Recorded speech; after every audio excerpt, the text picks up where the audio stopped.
Mesdames et messieurs les journalistes responsables des ONG, honorable assistance, j'ai demandé à tenir cette conférence de presse aujourd'hui dans ce pays ami, connu par sa générosité légendaire, afin de lancer un appel pressant à la Turquie, ce grand et beau pays frère, mais aussi à l'ensemble des pays frères et amis de l'Union des Comores, suite à la catastrophe naturelle qui s'est produite dans l'ensemble de nos îles depuis le 20 avril dernier jusqu'au 28 de ce même mois. En effet, des pluies torrentielles se sont abattues, notamment sur les 3 îles et avec une violence particulière en Grande Comore, la capitale, entraînant des pertes humaines, mais aussi de fortes inondations, des éboulements et des glissements de terrain. Les évaluations faites suite à ces intempéries par les autorités nationales,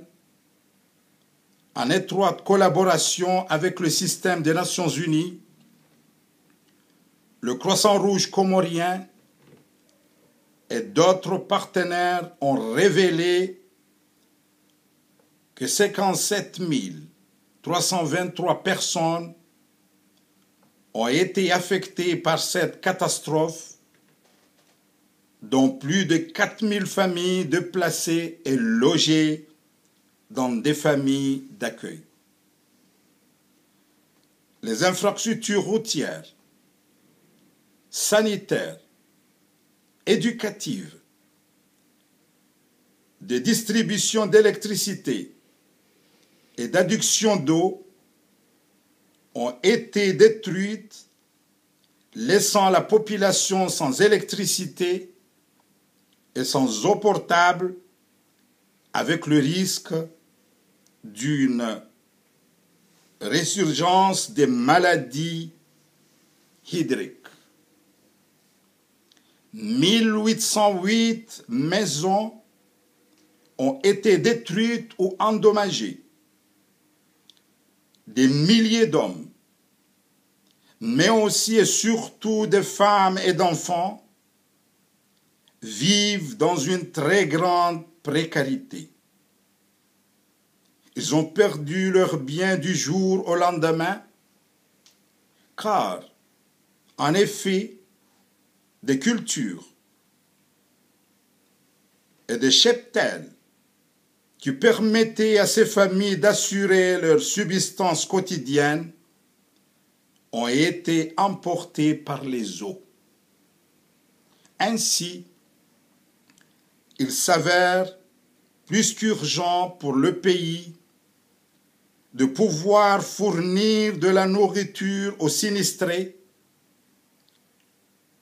ainsi que des médicaments et du matériel de couchage. Il faut pouvoir prévenir des épidémies, notamment à travers le traitement des eaux. Il faut assainir les régions sinistrées,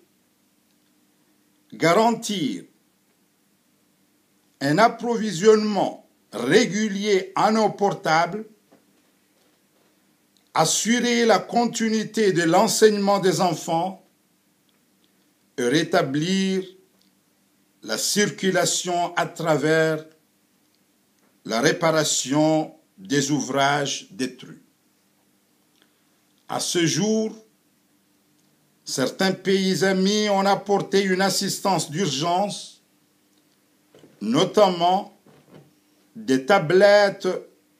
de purification d'eau, de la nourriture, des sacs de couchage et d'autres produits de première nécessité, mais les besoins sont énormes, surtout pour un pays pauvre qui connaissait déjà une conjoncture économique particulièrement difficile. Il y a entre autres un besoin urgent de matériel et équipement, de déblayage de routes pour faciliter l'accès aux zones sinistrées et la circulation de l'aide. C'est dans ce contexte particulièrement difficile et compte tenu de la souffrance que vivent ces nombreuses familles que je voudrais ici, en ma qualité d'ancien président de l'Union des Comores, demander à toutes les bonnes volontés de bien vouloir apporter leur assistance à leurs frères et sœurs qui sont actuellement dans le besoin. Je voudrais surtout lancer un appel urgent au peuple et au gouvernement turc qui ont toujours fait preuve d'une très grande générosité à l'endroit du peuple comorien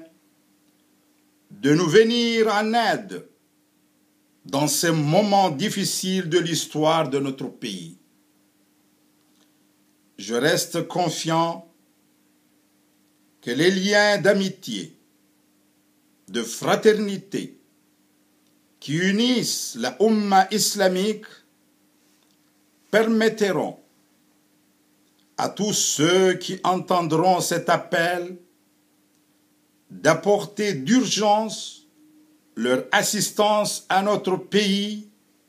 car le temps presse et les besoins se font de plus en plus urgents. Je vous remercie tous de votre aimable attention et je reste à votre disposition pour répondre à vos questions et merci.